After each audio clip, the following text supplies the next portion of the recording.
Assalamualaikum semuanya. Semoga kalian semua dalam keadaan sehat dan dilancarkan rezekinya. Amin ya robbal alamin. Suatu kali ada orang asing duduk di warung tempat kawan-kawan Abu Nawas berkumpul. Dari penampilannya, orang asing tersebut merupakan saudagar kaya yang kebetulan singgah di kota Baghdad. Di sudut ruangan, tampak kawan-kawan Abu Nawas sedang berbincang sambil menikmati secangkir teh. Saudagar itu lalu menghampiri dan ikut nimbrung bersama mereka. Di tengah perbincangan, ia menawarkan hadiah bagi siapa saja yang bisa menjawab teka-tekinya.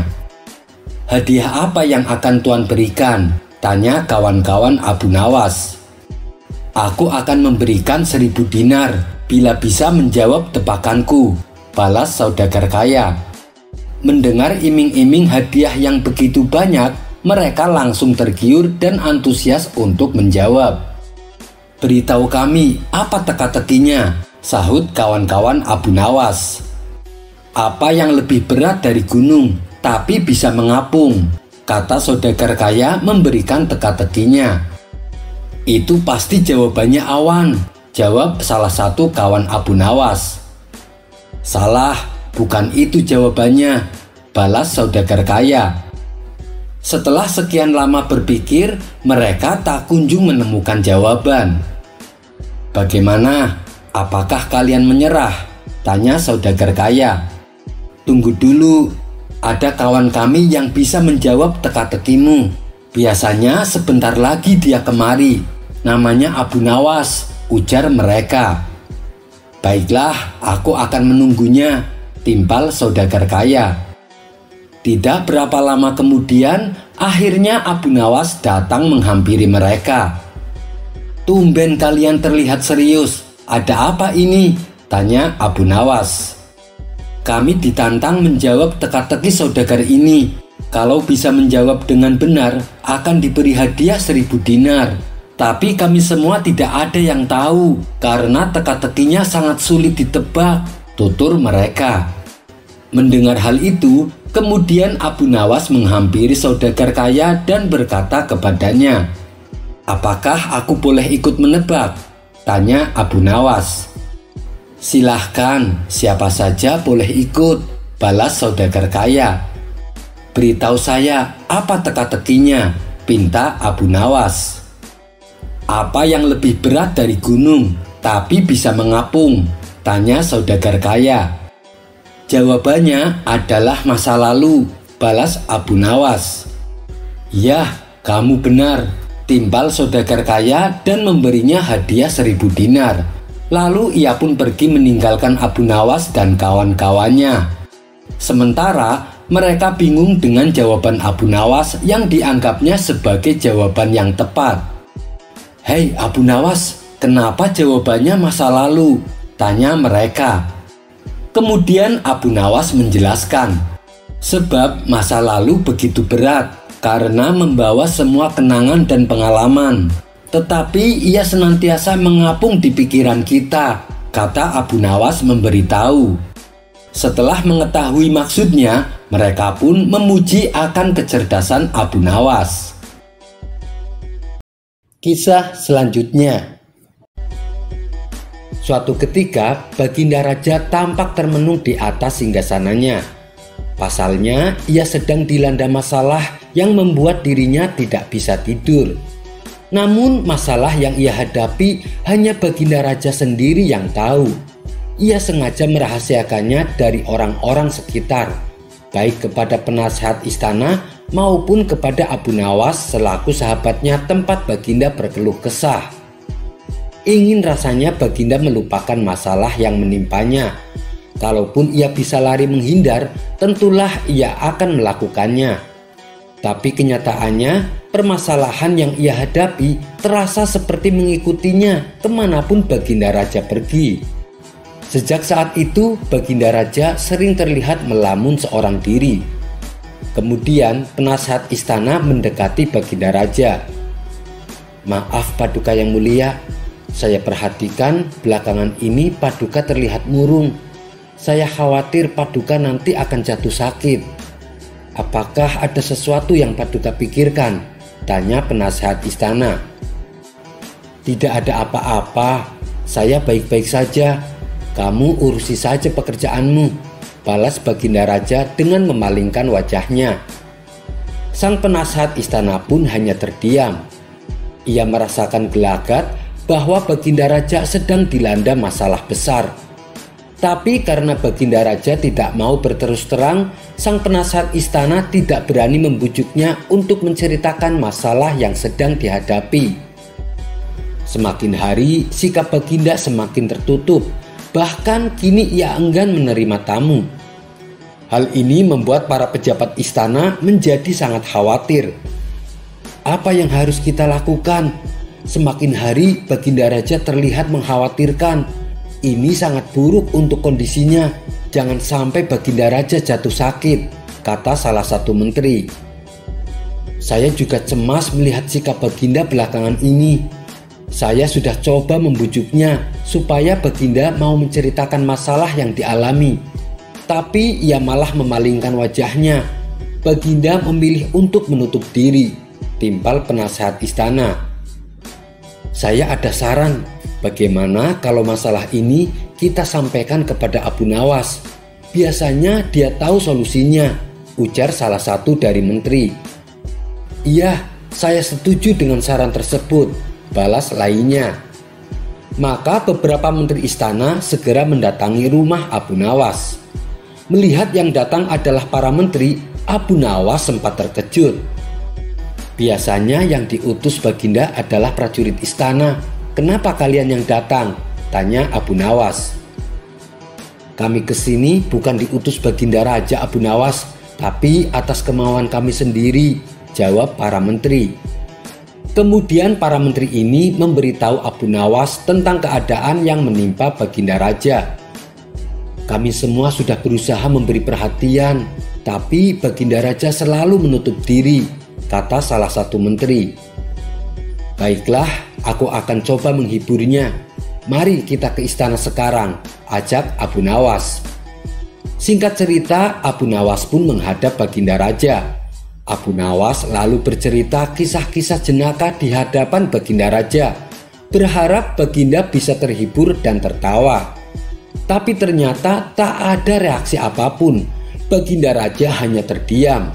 Malah ia meninggalkan Abu Nawas lalu masuk ke dalam kamarnya. Selepas Baginda Raja pergi, para menteri segera menghampiri Abu Nawas. Bagaimana ini Abu Nawas? Kamu lihat sendiri kan? Ucap mereka. Sepertinya Baginda Raja sedang mengalami masalah berat. Biarkan saya pulang. Saya akan memikirkan cara untuk mengatasi masalah ini, balas Abu Nawas. Setibanya di rumah, Abu Nawas terus memikirkan cara terbaik memecahkan masalah ini. Setelah berpikir cukup lama, akhirnya Abu Nawas menemukan ide yang cemerlang. Esok harinya, Abu Nawas pergi ke pasar. Di hadapan orang-orang, Abu Nawas berteriak, "Apakah di antara kalian ada yang bisa memasukkan unta ke dalam lubang jarum?" Mendengar pertanyaan Abu Nawas, semua orang yang ada di sana heran. Salah satu dari mereka lalu menjawab, "Mana mungkin bisa, itu perkara yang mustahil." Dengan lantang Abu Nawas membalas, "Tidak ada perkara yang mustahil. Jangankan saya, anak kecil pun bisa," ujar Abu Nawas. "Kalau kamu memang bisa, coba tunjukkan kepada kami," pinta mereka. "Maaf kawan-kawan, sayangnya saya hanya bisa membuktikannya bila di hadapan Baginda Raja," balas Abu Nawas. Begitulah seterusnya. Setiap ada keramaian orang ataupun perkumpulan, Abu Nawas selalu mengatakan hal yang sama. Hingga akhirnya kabar tentang Abu Nawas bisa memasukkan unta ke dalam jarum sampai juga ke telinga Baginda Raja. Awalnya Baginda Raja tidak terlalu memperdulikannya, tapi lama-kelamaan timbul juga rasa penasaran pada diri Baginda Raja. Maka diperintahkanlah beberapa pengawal istana memanggil Abu Nawas. "Tuan Abu, Anda diperintah Paduka untuk datang ke istana." "Benarkah?" Tanya Abu Nawas memastikan. Benar Tuan Abu, jawab salah satu prajurit. Rencana saya akhirnya berhasil, pikir Abu Nawas. Oh iya, bagaimana kondisi Baginda sekarang? Tanya Abu Nawas kembali. Baginda masih sering mengurung diri Abu Nawas dan masih sering tampak termenung, jawab salah satu prajurit. Baiklah, aku akan ke sana sekarang, balas Abu Nawas. Tidak lama kemudian Abu Nawas sampai di istana menghadap Baginda Raja. Wahai Abu Nawas, saya dengar kamu bisa memasukkan seekor unta ke dalam lubang jarum dan kamu bersedia membuktikannya bila di hadapanku. Benarkah itu? Tanya Baginda Raja. Benar Paduka yang mulia, jawab Abu Nawas. Bagaimana mungkin Abu Nawas? Saya rasa itu perkara yang mustahil, balas Baginda Raja. Di dunia ini tidak ada yang mustahil Paduka, ujar Abu Nawas. Baiklah, sekarang coba kau buktikan, titah Baginda Raja. Caranya mudah Paduka, kita tinggal membuat jarum yang lubangnya lebih besar daripada seekor unta. Dengan begitu kita bisa memasukkannya dengan mudah. Bahkan anak kecil pun bisa Paduka, kata Abu Nawas menjelaskan. Kalau caranya seperti itu, semua orang pun bisa melakukannya. Berarti kamu telah menipu semua orang dan juga telah menipu saya, ucap Baginda Raja. Saya tidak pernah menipu siapapun dan saya juga tidak pernah menipu Paduka. Saya tidak pernah mengatakan bahwa jarum yang saya maksud adalah jarum kecil, balas Abu Nawas. Iya, itu benar. Tapi apa maksud dari pernyataanmu ini? Tanya Baginda Raja. Saya hanya ingin mengatakan ada hikmah dari pernyataan saya Paduka, jawab Abu Nawas. Hikmah? Hikmah dari mana? Tanya Baginda Raja heran. Bukankah tadinya Baginda Raja tak percaya kalau saya bisa memasukkan unta ke dalam lubang jarum? Tapi setelah saya jelaskan, Baginda Raja baru mempercayainya. Begitu juga dengan permasalahan yang sedang kita hadapi. Sebesar apapun masalah, sebesar apapun bebannya, tapi kalau hati kita lebih besar, hati kita lebih luas saat menghadapinya, maka semua masalah akan terasa lebih ringan. Itulah gambaran seekor unta bisa dimasukkan ke dalam lubang jarum. Sepintas saat kita menghadapinya, pasti itu mustahil dilakukan. Tapi bila hati kita luas dan besar, maka pikiran kita juga akan mengikuti. Dan pada akhirnya masalah yang kita anggap mustahil diatasi menjadi mudah dan ringan untuk dijalani. Bagaimana kita akan bisa tenang bila kita menghadapi masalah dengan hati yang sempit? Tutur Abu Nawas menjelaskan. Seketika Baginda Raja terdiam. Ia terus merenungi ucapan Abu Nawas. Suasana pun mendadak menjadi hening.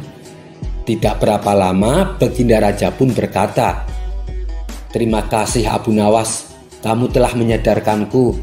Selama ini aku memang sedang dilanda masalah dan hatiku sempit menghadapinya, sehingga pikiranku juga ikut menjadi buntu," ujar Baginda Raja. Sejak kejadian itu, kini Baginda Raja mulai terlihat ceria. Ia tak lagi terlihat murung seperti hari-hari sebelumnya. Permasalahan bukanlah hal untuk dilamunkan, melainkan dihadapi dengan hati yang besar, maka akan tercipta solusi dari sebuah pemikiran yang jernih. Kisah selanjutnya. Dikisahkan ada seorang menteri yang usianya semakin menua. Meski demikian, ia ingin selalu tampil muda dan gagah di depan orang-orang. Tapi yang namanya usia tidak mungkin bisa dibohongi, apalagi dengan warna janggutnya yang sudah mulai memutih. Suatu ketika, sang menteri akan mengadakan pesta yang hanya dihadiri oleh orang-orang pilihan. Untuk menambah semaraknya suasana pesta, Tuan Menteri tak lupa mengundang serta Abu Nawas. Maka diperintahkanlah beberapa pengawal untuk memanggil Abu Nawas di rumahnya. Sesampainya di rumah Abu Nawas, salah satu pengawal berkata, Tuan Abu, nanti malam Anda diundang pesta di rumah Tuan Menteri. Mendengar kabar tersebut tentu saja membuat Abu Nawas kegirangan. Baik, nanti malam saya akan ke sana. Oh iya, sampaikan salam hormat saya untuk Tuan Menteri, balas Abu Nawas. Asik, nanti malam saya akan menyantap hidangan yang lezat, batin Abu Nawas. Singkat cerita, malam pun tiba. Abu Nawas bergegas menuju rumah Tuan Menteri. Setibanya di sana, Abu Nawas disambut hangat layaknya tamu kehormatan. Tuan Menteri lalu mempersilahkan Abu Nawas duduk bersama para tamu undangan yang lain. Tidak berapa lama kemudian, hidangan lezat mulai disajikan di atas meja makan. Melihat hal itu, Abu Nawas sudah tidak sabar untuk menyantapnya. Sembari mengambil hidangan di hadapannya, Abu Nawas pura-pura berbasa-basi. Ngomong-ngomong, pesta dalam rangka apa ini? Jangan-jangan Tuan Menteri naik jabatan ya? Tanya Abu Nawas. Bukan Abu Nawas, hanya pesta syukuran kecil-kecilan untuk menyambut tanggal hari kelahiran saya, jawab Tuan Menteri. Oh, pantesan, balas Abu Nawas. Pantesan kenapa Abu Nawas? Tanya Tuan Menteri penasaran. Pantesan hidangannya enak-enak dan Tuan Menteri juga terlihat gagah dan berwibawa, puji Abu Nawas. Kamu bisa saja Abu Nawas, balas Tuan Menteri tersipu malu.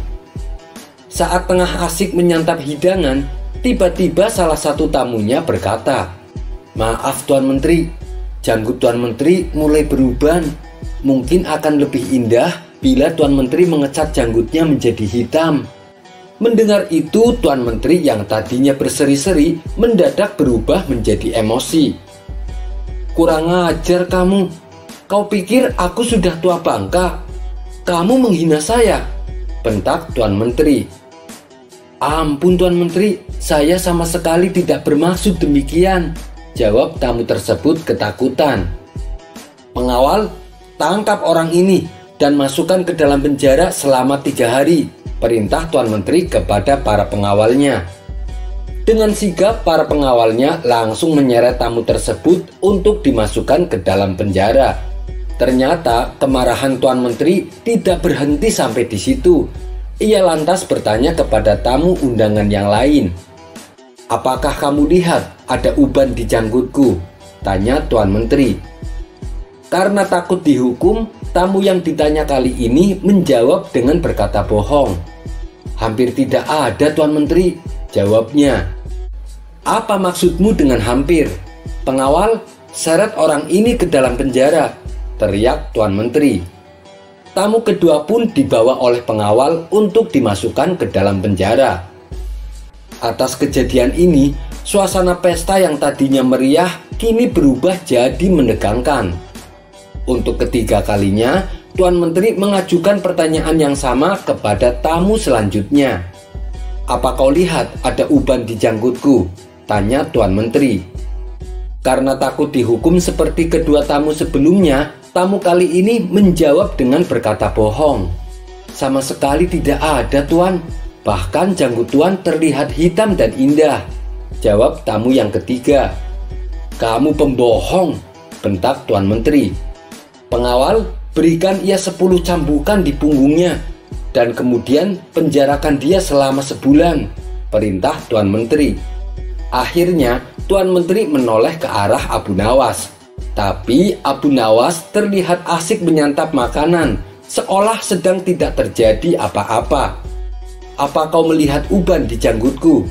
tanya Tuan Menteri. Abu Nawas yang sedang asik menyantap makanan tidak menghiraukan pertanyaan Tuan Menteri.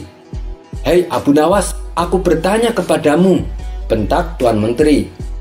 Mendengar namanya disebut, Abu Nawas pun menoleh ke arah Tuan Menteri dan menghentikan makannya untuk sementara. "Maaf Tuan Menteri, Tuan bertanya kepada saya," sahut Abu Nawas. "Iya, saya bertanya kepadamu, apa kau melihat uban di janggutku?" tanya Tuan Menteri. "Sebenarnya saya ingin menjawabnya Tuan Menteri, tapi saya buta warna, Jadi saya tidak tahu mana warna hitam dan mana warna putih, ucap Abu Nawas. Ia pun kembali meneruskan makannya.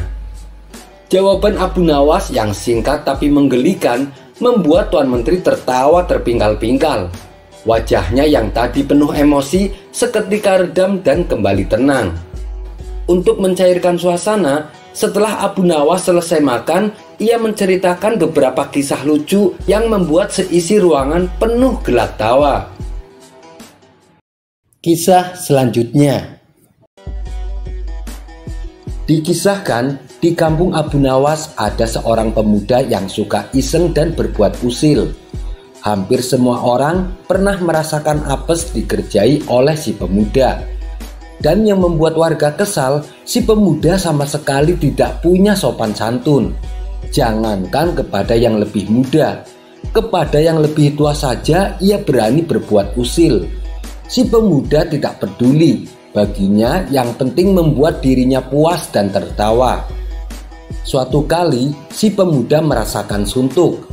Ia pun memutuskan jalan-jalan keliling kampung untuk menghilangkan rasa suntuknya.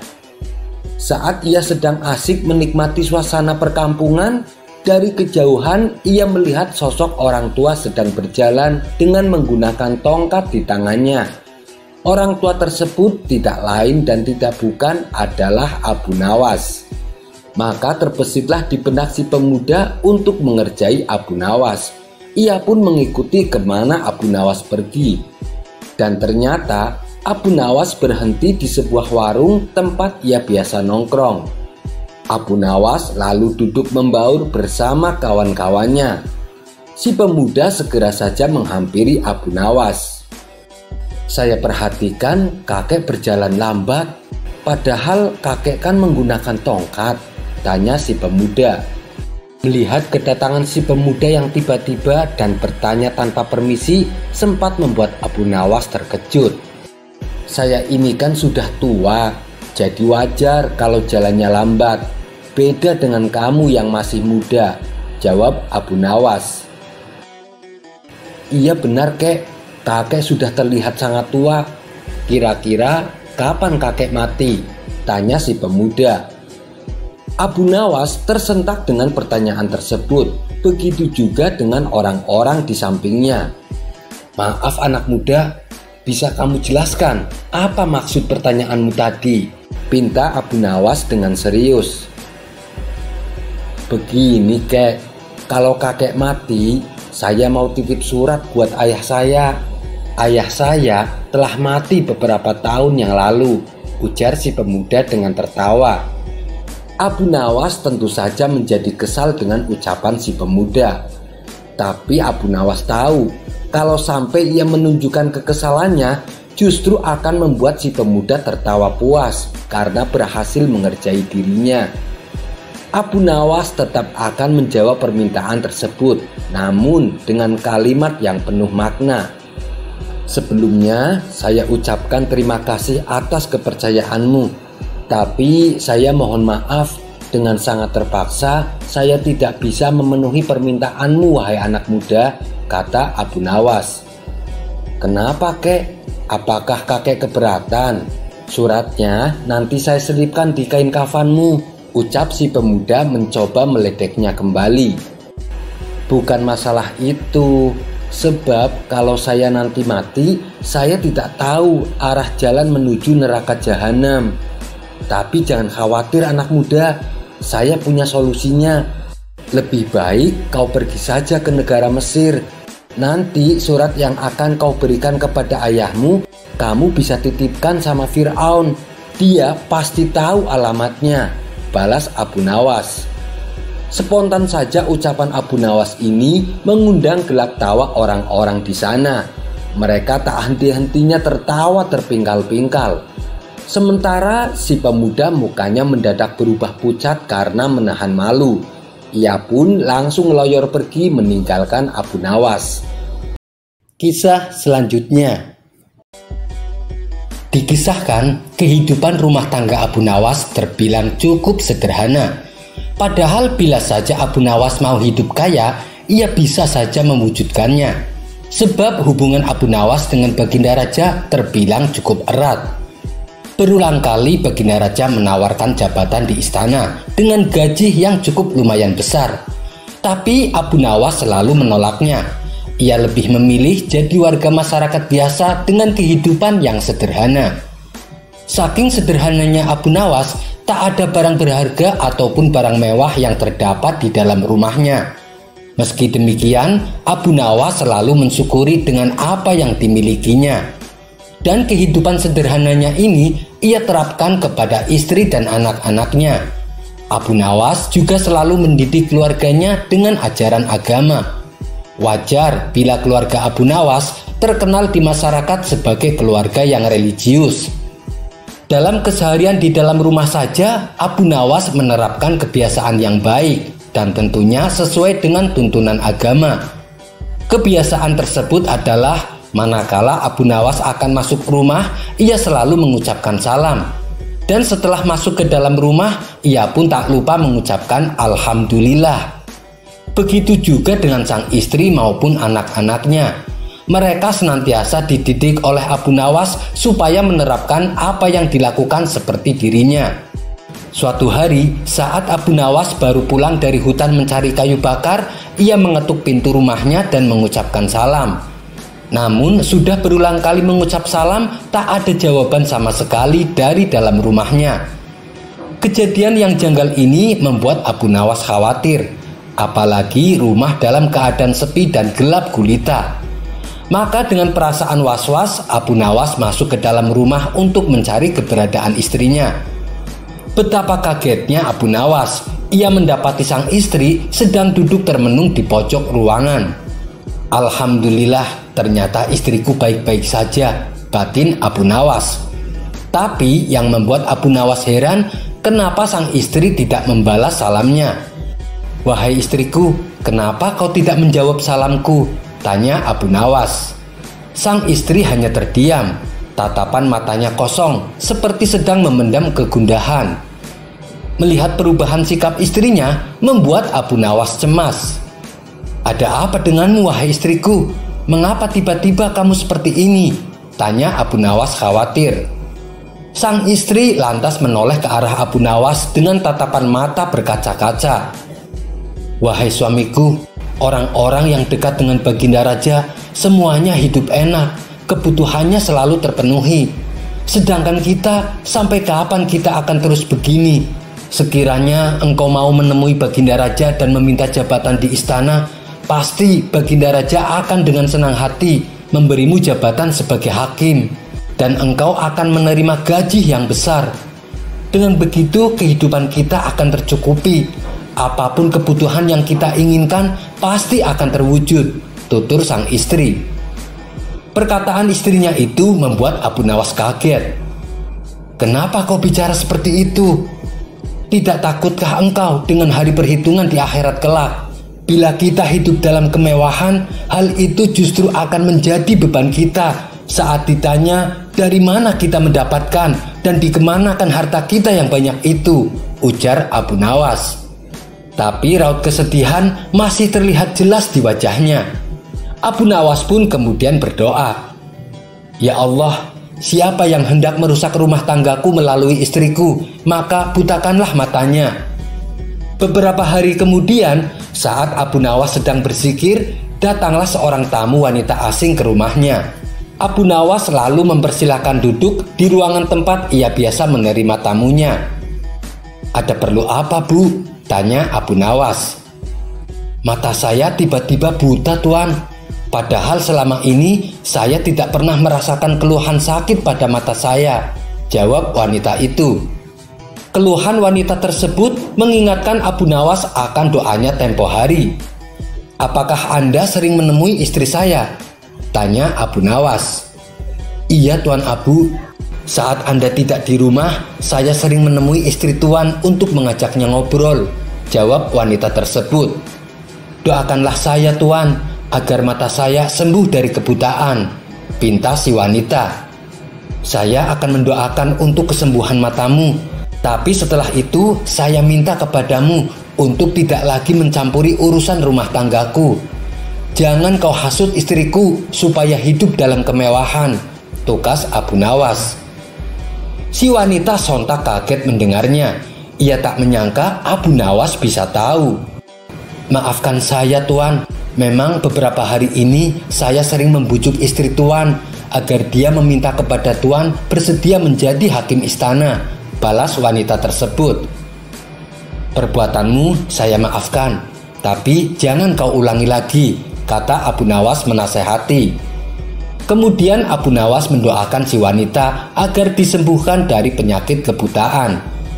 Selang beberapa hari, si wanita kembali bisa melihat seperti sedia kala, dan ia tak lagi berani mempengaruhi istri Abu Nawas. Sekian dulu perjumpaan kita kali ini. Sampai bertemu lagi di kisah selanjutnya. Terima kasih yang sudah subscribe dan setia menonton channel ini. Wassalamualaikum warahmatullahi wabarakatuh.